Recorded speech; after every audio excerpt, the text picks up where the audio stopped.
नमस्कार, आदाब, सत श्री अकाल, जय भीम, जोहार। मेरा नाम है नवीन कुमार। साल 2014 में जब लोकसभा के चुनाव हो रहे थे तो आज के जहां पनाह सभाओं में एक बहुत ही बचकानी किस्म की कविता पढ़ा करते थे। सौगंध मुझे इस मिट्टी की, मैं देश नहीं बिकने दूंगा। अब वक्त आ गया है जब उन्हें इस कविता को बदल देना चाहिए और उन्हें कहना चाहिए, सौगंध मुझे इस मिट्टी की, मैं देश नहीं बचने दूंगा। सौगंध मुझे अरबपतियों की, मैं बैंक नहीं बचने दूंगा। सौगंध मुझे मेरे यारों की, मैं देश खरबपतियों को दे दूंगा।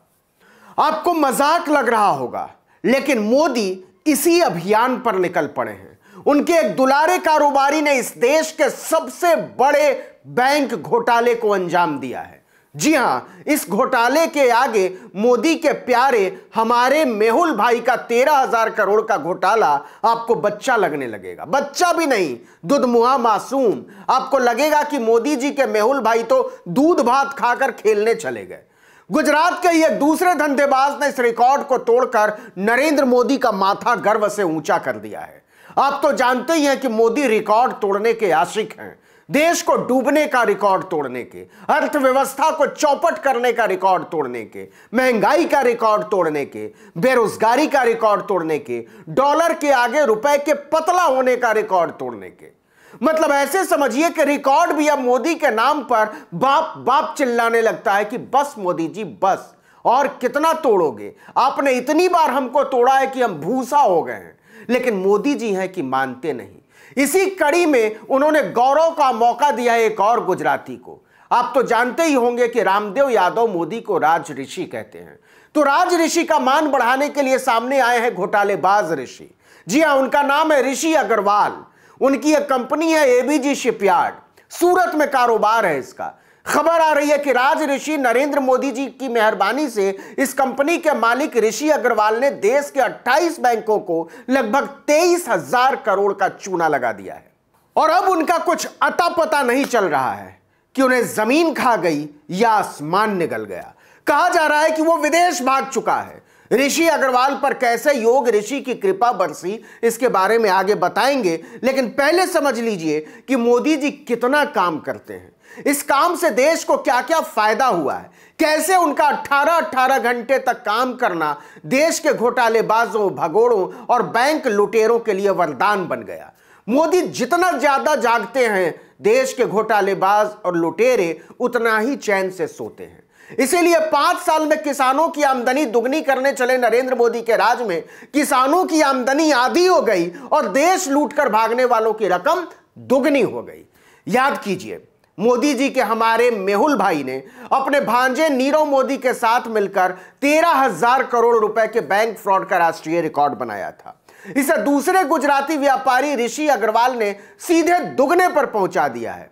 और सुनिए मोदी जी कितना ज्यादा काम करते हैं और कैसे देश की चिंता में उनकी नींद उड़ी रहती है। ऋषि अग्रवाल ने बैंकों को लूटने का अभियान कोई कल परसों शुरू नहीं किया था। मोदी के प्रधानमंत्री बनने के साथ ही बंदा बैंक लूटो अभियान में जुट गया था। उसका आतंक ऐसा था कि बैंकों की हिम्मत नहीं हो रही थी वसूली की। 2019 में तो बैंकों ने नाउम्मीद होकर सीबीआई में शिकायत कर दी कि आदमी देश का 23,000 करोड़ लेकर मौज कर रहा है, इसको जेल में डालिए। अब सोचिए कि मोदी जी कितनी तेजी से काम करते हैं ऐसे मामलों में। 3 साल से सीबीआई को गुजराती कारोबारी के खिलाफ उन्होंने एफआईआर तक दर्ज करने की इजाजत नहीं दी। कार्रवाई और वसूली की बात तो दूर है, पूरे 3 साल तक मोदी की सरकार ने देश के सबसे बड़े बैंक लुटेरे का पर्दाफाश हो जाने के बावजूद उसे अपने झंडे के नीचे छिपाए रखा, क्योंकि वो मोदी का दुलारा कारोबारी था। हो सकता है अभी भी हो, बताते हैं कैसे। जितने मेहनती मोदी हैं उतने ही मेहनती ऋषि अग्रवाल हैं। ऋषि अग्रवाल रवि और शशि रुइया की बहन के लड़के हैं। रुइया की कहानी सुन लेंगे तो सिर पकड़ लेंगे, इस पर फिर कभी। लेकिन यहां इस बात का जिक्र जरूरी है कि ऋषि अग्रवाल ने 2 कंपनियां खोली, पहली सूरत में और दूसरी दहेज में, एबीजी शिपयार्ड और ABG international private limited. Rishi Agarwal ने दोनों कंपनियों के नाम पर 28 बैंकों और एलआईसी से 22,978 करोड़ रुपए का कर्जा लिया और फिर फरार हो गया। इसी ऋषि अग्रवाल के विजन पर फिदा होकर श्री नरेंद्र मोदी ने मुख्यमंत्री रहते हुए एबीजी शिपयार्ड्स को सूरत में 1 लाख वर्ग मीटर जमीन आवंटित की थी। यह ऋषि अग्रवाल राज ऋषि नरेंद्र मोदी का कितना करीबी है, इसे ऐसे भी समझिए कि प्रधानमंत्री विदेशी दौरे पर जिन उद्योगपतियों को अपने साथ लेकर गए थे, उसमें देश का सबसे बड़ा बैंक लुटेरा ऋषि अग्रवाल भी था। ठीक वैसे ही जैसे नीरव मोदी पीएम मोदी के प्यारे उद्योगपतियों के डेलीगेशन में शामिल था। अब जरा ऋषि अग्रवाल के त्याग तपस्या की कहानी भी समझ लीजिए। एबीजी ग्रुप के लिए बैंकों ने यूं तो 2012 में ही खजाना खोलना शुरू कर दिया था, लेकिन 2014 के बाद उस पर बैंकों को लूटने का भूत सवार हो गया। घाटे में डूबे बैंकों ने ऋषि अग्रवाल नाम के लुटेरे के कदमों में 10, 20, 50 करोड़ नहीं, 100, 200 करोड़ भी नहीं, हजारों करोड़ बिछा डाले और बिछाते चले गए। यह सिलसिला लगातार 2017 तक चला। और सुनिए, जिस लुटेरे पर हजारों करोड़ बैंक लुटा रहे थे, 2012 में उसकी कंपनी का कुल कारोबार ही 248 करोड़ रुपए था। और सुनिए, 2017 में आकर उसका कारोबार सिर्फ 2 करोड़ रुपल्ली का रह गया था और घाटा हो गया था 721 करोड़ रुपए।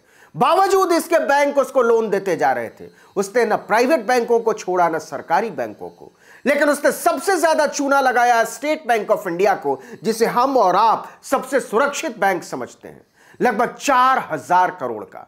2019 में तो बैंकों ने मिलकर सीबीआई को चिट्ठी लिख दी थी कि ऋषि अग्रवाल को पकड़ो, उसे जेल में डालो, उससे वसूली करो, वो 1 नंबर का फ्रॉड है। लेकिन 3 साल तक उस एप्लीकेशन को मोदी सरकार ने दबाए रखा और पानी सिर से ऊपर गुजर जाने के बाद जब उसके खिलाफ एफआईआर दर्ज हुई तो उसका कुछ अता पता नहीं मिल रहा।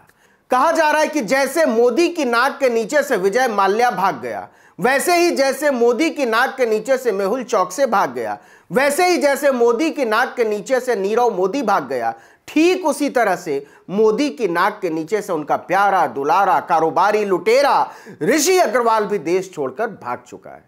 सोचो भक्तों, सोचो, 5 रुपए का पूरी तरकारी का पैकेट बांटकर मोदी चुनावी सभाओं में गरज रहा है कि गरीबों, हमने तुमको पूरी तरकारी खिलाई है, वोट हम ही को देना। वो नहीं बताते कि हम ही ने 22,000 करोड़ का राष्ट्रवादी बैंक लूट गिफ्ट हैम्पर ऋषि अग्रवाल को दिया है। हम ही ने 13,000 करोड़ का राष्ट्रवादी बैंक लूट गिफ्ट हैम्पर नीरव मोदी को दिया है। और हम ही ने तुमको नोटबंदी के समय 100-100 रुपए के नोट के लिए तड़पा दिया था। टीवी चैनलों की औकात नहीं जो पूछ लें कि देश का सबसे बड़ा बैंक लुटेरा ऋषि अग्रवाल कहां है मोदी जी। आप इसका जवाब कब देंगे? नहीं पूछेंगे। इस वीडियो में इतना ही, लेकिन अगर आपने आर्टिकल 19 इंडिया को अब तक सब्सक्राइब नहीं किया है तो फौरन कर लीजिए, बेल आइकॉन दबाइए, घंटी जैसी आकृति, लाइक कीजिए और कमेंट करके बताइए हमारा वीडियो आपको कैसा लगा। अगर यूट्यूब पर देख रहे हैं तो हमारे चैनल को सब्सक्राइब कर लीजिए। हमारा फेसबुक पेज है, आप उसको लाइक कर लीजिए। इंस्टाग्राम पर भी मौजूद हैं, वहाँ भी आप हमको फॉलो कर सकते हैं। हमारा ट्विटर हैंडल है article19_India, वहाँ भी आप हमें फॉलो कर लीजिए। नमस्कार।